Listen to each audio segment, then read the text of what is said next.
One of the major causes of water pollution in the Philippines is industrial discharge. According to Energy Tracker Asia, 24% of water pollution can be traced to industrial pollution. Industries discharge heavy metals, oils, solid waste, industrial wastewater, and hazardous chemicals. Yes, there are efforts to clean up these wastes, but is it possible to prevent waste generation so that there are fewer of these toxic substances? The first green chemistry principle talks about waste prevention. In this case, it is better to prevent waste than to treat or clean up waste after it is formed. Generally, waste is any material generated during a process that is not part of the desired final product. But remember 3 R's: reduce, reuse, recycle. If the waste generated during the process cannot be reused as a raw material or transformed into other products, then we can definitely consider them as waste.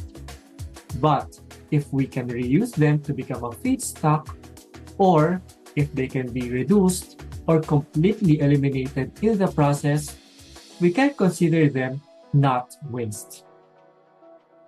A key concept used to measure waste in green chemistry is the E factor, which stands for environmental factor.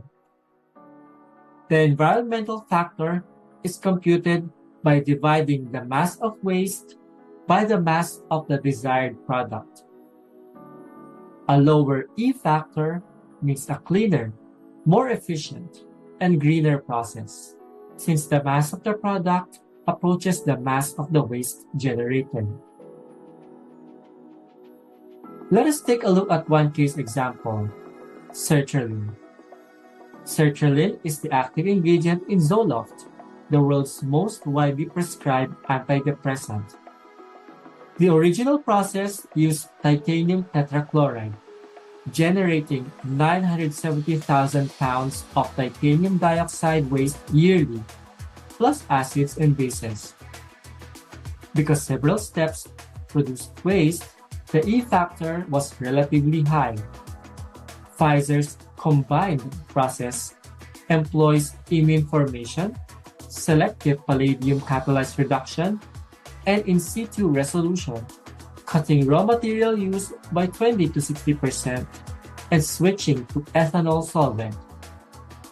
This prevented 220,000 pounds of sodium hydroxide, 330,000 pounds of hydrogen chloride waste, and reduced energy and water needs. The change resulted in eliminating approximately 700 metric tons of waste per year. As a result, the E factor dropped substantially, meaning far less waste was generated per unit of sertraline produced. In addition, the company won the 2002 Alternative Synthetic Pathway Award of the Presidential Green Chemistry Challenge.